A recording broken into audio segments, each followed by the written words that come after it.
కలకాలం చల్లగా ఉండాలన్నయ్య. నీ ఇంటికొస్తే ఉండనని అనుమానమా? నేను ఏ జన్మలో ఏ పాపం చేశానో, ఏ జన్మలో నాకే శిక్ష విధించాడా దేవుడు? దేవుడు లాంటి నాన్నకు కీడు కలిగించే నష్టజాతకుడికి తల్లిని చేశాడు.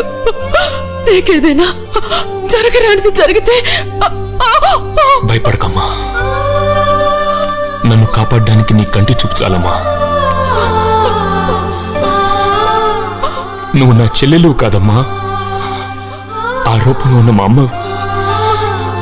వస్తానమ్మా, నీకోసం వస్తాను.